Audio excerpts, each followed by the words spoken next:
Hello, class. I wanted to use this brief presentation as an opportunity to walk you through the directions for the Student Leader Analysis Project. This assignment involves analyzing past or current college students that have the image of being a student leader. Now, again, this assignment is designed to help you synthesize what you've learned throughout this course. And so you can attack it different ways. You can conduct an interview and analyze information based on conversations with student leaders, focusing on things like leadership style and dynamics, their effectiveness. And obviously, this would give you a comprehensive understanding of how leadership operates in various contexts, specifically in this case, both focusing on the student realm. And so to start, you'll need to select two student leaders, at least two. You could choose more if you so choose, but at least two. And these can be current leaders, personally, or past leaders, maybe from um, maybe high school or previous institutions. Current student leaders may be at our current institution or other institutions. Contrastly, it can also be historical figures who demonstrated leadership during their college years. For instance, as I said, we could talk about current students like elected SGA officials or officers of student clubs. Um, or again, as we talk about historical leaders, I have provided a list. Again, it's not comprehensive, but it is pretty thorough as far as some potential choices that you could select from that list of historical student leaders. I do encourage you to keep in mind, though, that, all leadership isn't necessarily indicated by a title or specific role. Maybe you noticed a classmate that consistently exhibits leadership qualities and you found that inspirational, and so you could choose them. As we said, alternatively, you could choose the option of doing the secondary data analysis. And this might have you focus on historical student leaders, such as those that were perhaps involved in student movements or historical figures who demonstrated leadership during their college years at pivotal times in history. For instance, if I was doing this assignment, I would compare and contrast Sophie Scholl and Fred Hampton. Now, for a bit of context, Scholl was a student at the University of Munich where she studied biology and philosophy, and she was a core member of the White Rose resistance group in Nazi Germany in the 1940s. And she's known for demonstrating ethical and moral leadership through nonviolent resistance. Fred Hampton was a leader in the Black Panther Party in the United States in the 1960s. And he's known for his charismatic and transformational leadership. And Hampton studied pre-law at Triton Junior College in River Grove, Illinois. He attended Crane Junior College, later named Malcolm X College, and also the University of Illinois at Chicago Circle. And both of these figures were deeply involved in resisting oppressive regimes and systems of power, albeit they were in different contexts. For instance, Scholl's resistance was against the Nazi regime and its ideology of racial supremacy during World War II, while Hampton's activism was rooted in the civil rights and Black Power movement in the US, addressing issues of racial and economic inequality. Now, both were targeted by powerful state forces, Nazi Germany for Scholl and the US government for Hampton, and this was due to their perceived threat to the quote unquote existing order. Similarly, both lost their lives via government-sanctioned executions as a consequence of their activism and resistance, thus becoming symbols of courage and sacrifice. Now, again, for both leaders, I would go about doing things like conducting secondary research analyses and documenting my findings, focusing on historical context and pulling archival materials. And my presentation would include the analysis of their leadership styles and the contributing factors, their effectiveness, maybe things like developmental influences, and so on. And so for this particular project, you are expected to submit a dynamic multimedia presentation that showcases your research and analysis in proper APA format. And you can use a variety of mediums, right? So you can use PowerPoint, Prezi, Google Slides, or any other presentation software.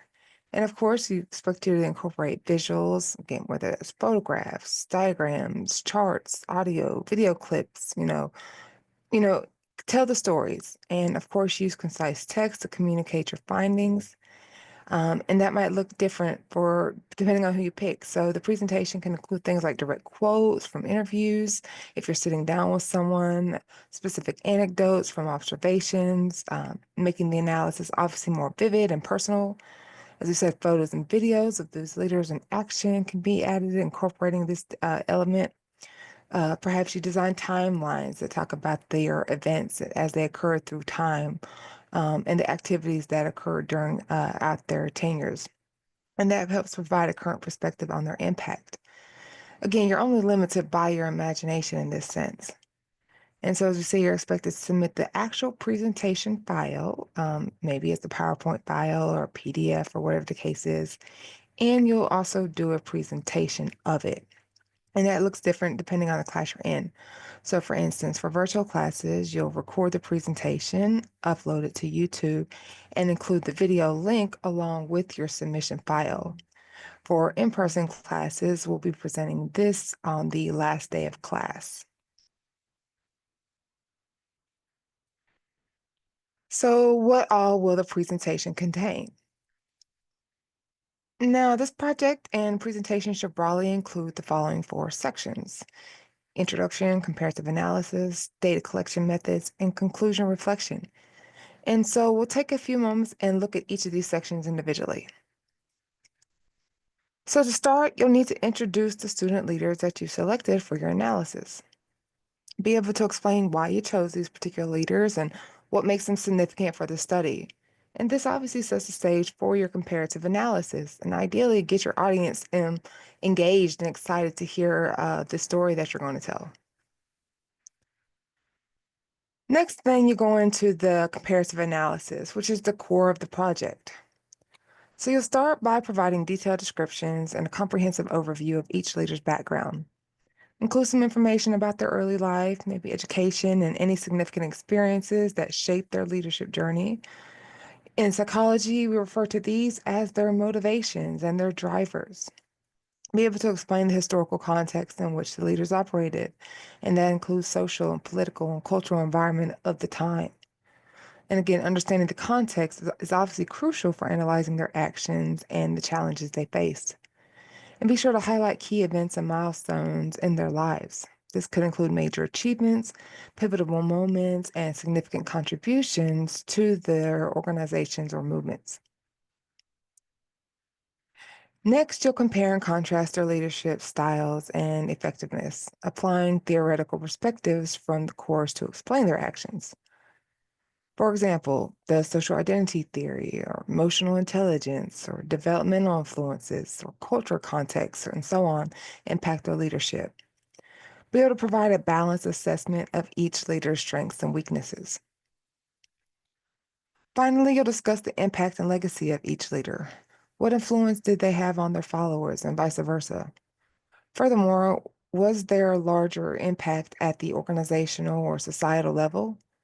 And consider their contributions to significant historical events or movements. How have their actions and leadership styles influenced future generations and movements? Now, as you work through the parts of the comparative analysis, as I say, you'll need to be able to address at least five of the following questions as they apply to theoretical foundations.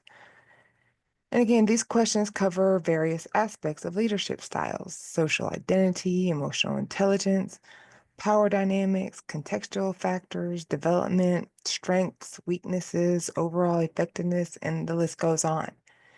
And of course, you can find these questions here as well as in the assignment description as well. Next, you'll take a step back and describe the methods that you used to collect your data. So, how did you find out what you found out? And so, if you're analyzing current student leaders, then, of course, you might be conducting interviews with the leaders and their followers, or observing them in their action in their various environments and gathering peer perspectives. And so you can discuss that as far as what that sort of process was like. However, if you're analyzing historical leaders, then you'll rely on secondary research and document analysis to gather information.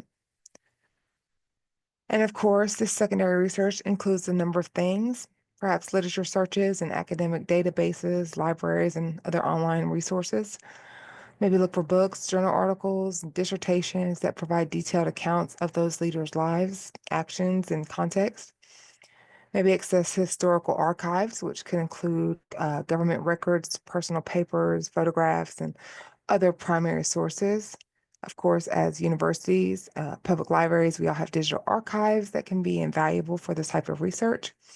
And review existing research and analyses conducted by, for instance, historians and biographers and scholars.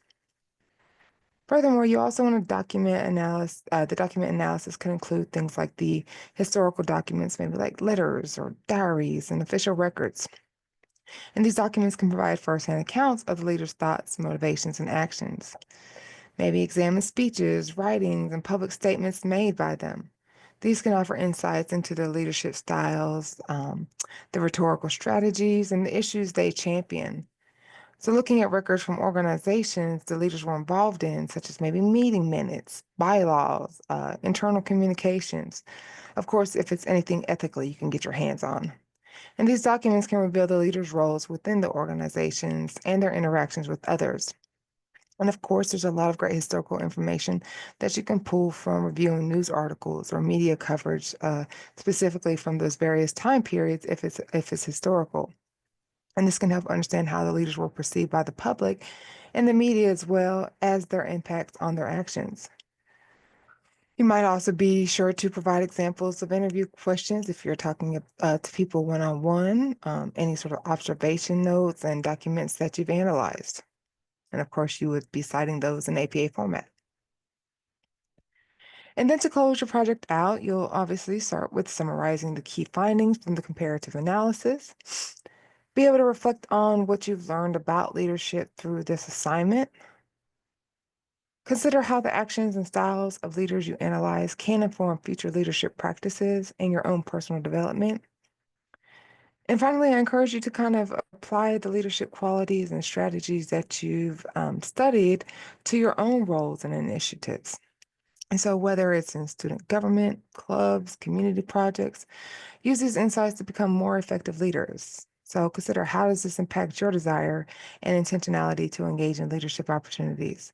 How can you make a positive impact in your communities and beyond? Is there relevance regarding the importance of ethical leadership, empathy, and social responsibility? And consider how you can contribute to meaningful change and inspire others to do the same. Thank you so much for tuning in. And if you have any specific questions, please feel free to reach out.